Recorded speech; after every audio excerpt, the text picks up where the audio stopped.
When I was little, I had 1,000,001 imaginary friends. My favorite was a cat named Sassy. Okay, it was the cat named Sassy from Homeward Bound. I wasn't the most creative kid. But nobody thought I was crazy because of all of my imaginary friends. I was just a kid with a wild imagination and not many actual friends. Then I grew up. All those imaginary friends I have are just memories now.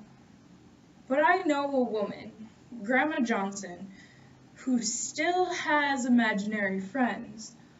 Or at least she started finding them as she got older. You see, my grandma has a disease called schizophrenia, and her imaginary friends weren't easily as dismissed as mine were. It's a serious disease, and today we're here to help you have a deeper understanding of it. Today, we're going to discuss the symptoms of schizophrenia, living with schizophrenia, and treating schizophrenia. Now, let's dive into point number 1 with Bryce with symptoms of schizophrenia. So I'm going to talk about the symptoms of schizophrenia. I'm going to do 3 different subpoints. The first one being early warning signs, the second one being different daily symptoms, and the third one being daily or physical and mental daily challenges that people with schizophrenia face. So first off, I'm going to start with early warning signs. The first main early warning sign, the most telltale one, is social withdrawal.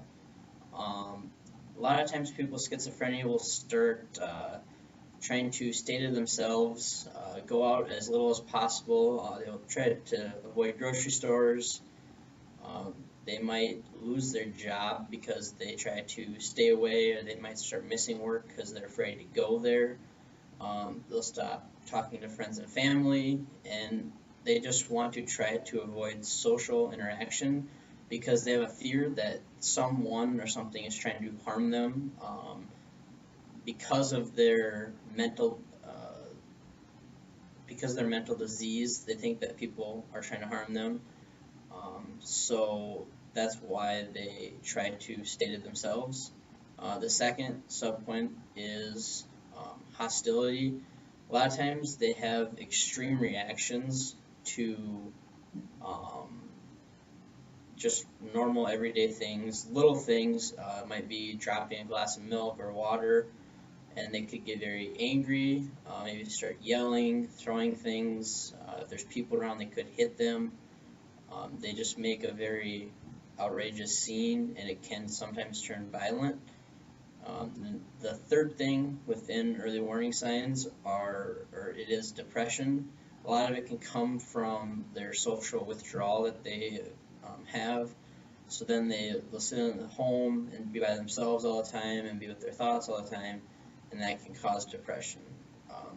So the next main point I have is daily symptoms. There's 2 main daily symptoms that people with schizophrenia have. There are others, but these are the 2 main ones. Hallucinations and delusions.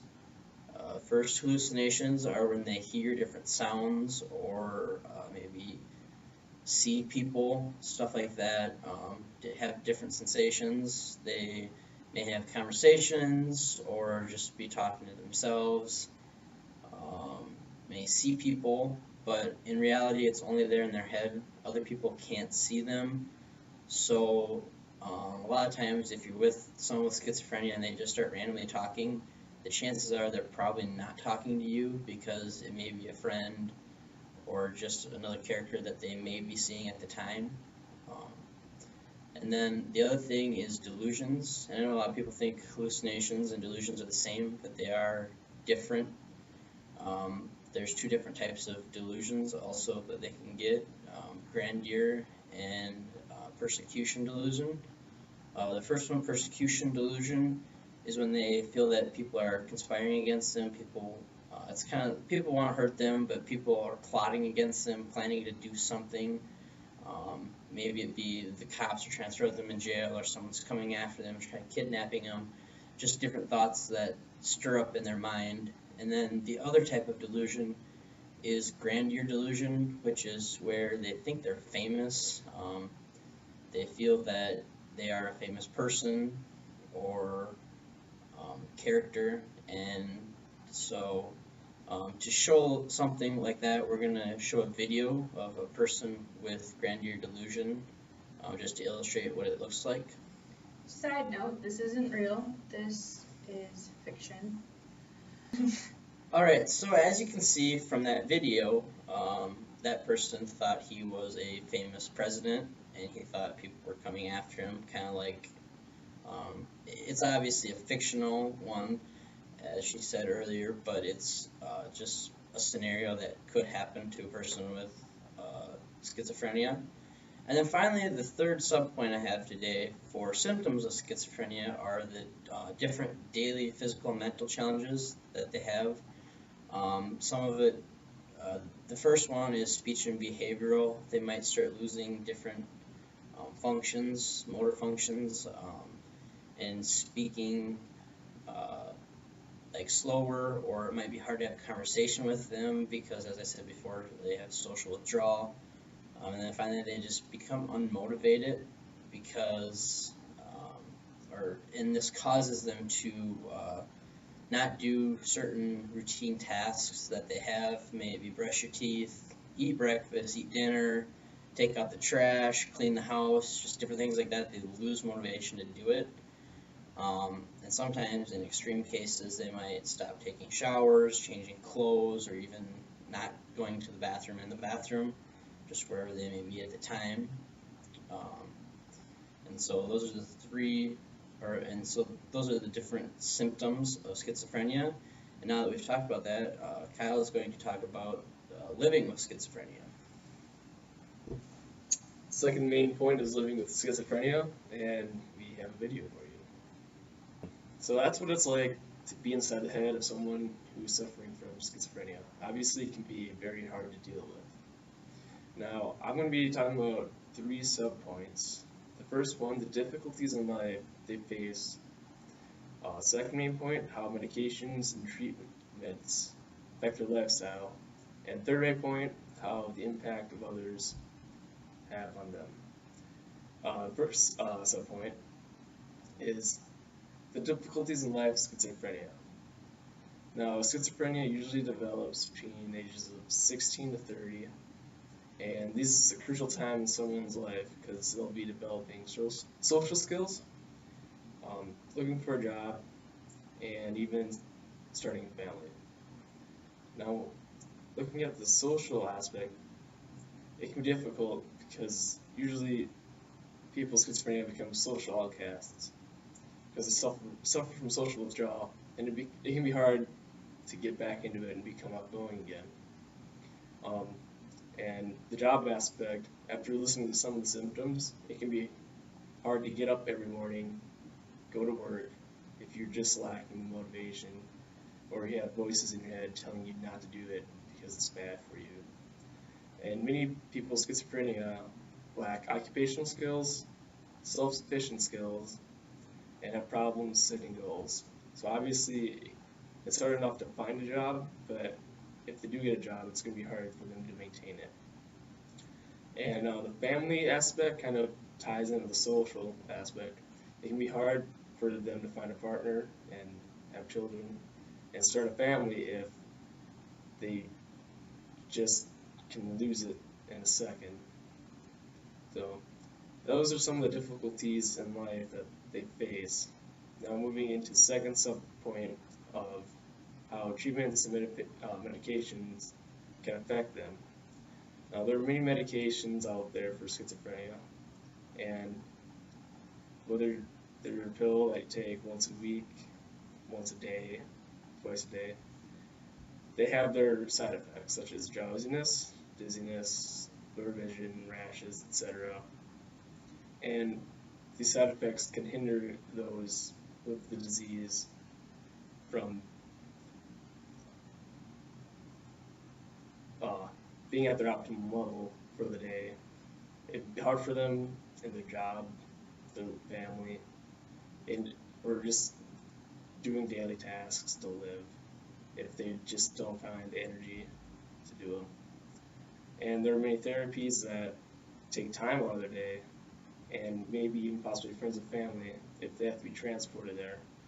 And that can also create strain on their job and relationships with friends and family. But it is good that they do get medication and treatment because the rewards outweigh the risks. And now for the fourth subpoint, the impact other people have on them. If someone does know somebody with schizophrenia, it is good that they accept it and support them because it'll ease their burden. Schizophrenia, the delusions and the hallucinations can be very overpowering and happens so fast that it knocks them out almost. They just don't know what's going on, and it's hard for them to register what's happening. But it's good that you don't argue or go along with them, but just let them work it out on their own, because it can be much easier for them. And those are some of the difficulties of living with schizophrenia. And we've heard the symptoms and what it's like to live with this disease. And now we're going to inform you how to treat it. Third main point is the treatment of schizophrenia.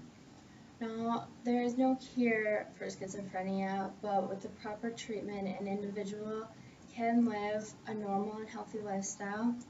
So, in order to live properly, an individual needs to have a strict, consistent therapy program along with a consistent medication plan. So an individual with schizophrenia needs to have control over their social lives, and in order to do that, they need to have their therapy program. So there are different options for a therapy program available to them. There are psychotherapy programs, which involves going to a psychiatrist or a psychologist, and therefore the more severe cases of schizophrenia. And then there is talk therapy, which is going to a therapist or counselor, just talking about it. They can't prescribe them the medications that they need. And then there's group therapy, which is like a support group for people with schizophrenia. It's a group from like around 6 to 9 people, and there's a therapist or a counselor in the room with them for support, but it's mainly for people with schizophrenia being able to talk to other people with schizophrenia. That can help them understand each other more and help each other through what they're going through. And then along with their therapy program, they need to be on a medication plan. The medication plan normally consists of a mixture of antipsychotic medications, antidepressant medications, and anti-anxiety medications. The most important of these medications is the antipsychotic medication because it normalizes the chemical imbalances that occurs in the brain when an individual has schizophrenia. And many people want to stop taking their medications because of side effects or because they start to feel better. But a medication's job is to make a person feel better. So if your medication is making you feel better, it's important to stay on it. You want to continue to feel better. If someone stops their medication, the chances of the symptoms reoccurring are very good.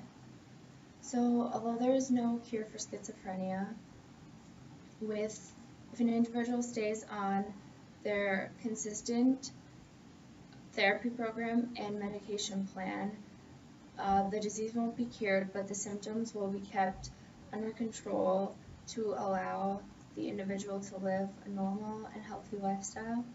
So to cover all the bases, we've talked about the symptoms, the lifestyle, and the treatment of schizophrenia. It is a serious disease not to be taken lightly. Now, I'd like to summarize what we talked about today. First, we talk about the symptoms of schizophrenia and how it can affect people who have schizophrenia in many ways. And second, we talk about the living with schizophrenia and how in extreme cases can lead them becoming homeless. And then third, we talk about the treatment of schizophrenia. People who have schizophrenia live hard lives. Imagine waking up every morning in fear of nothing but the voices in your head. We hope now you're all a little more knowledgeable on the subject of schizophrenia. Thank you.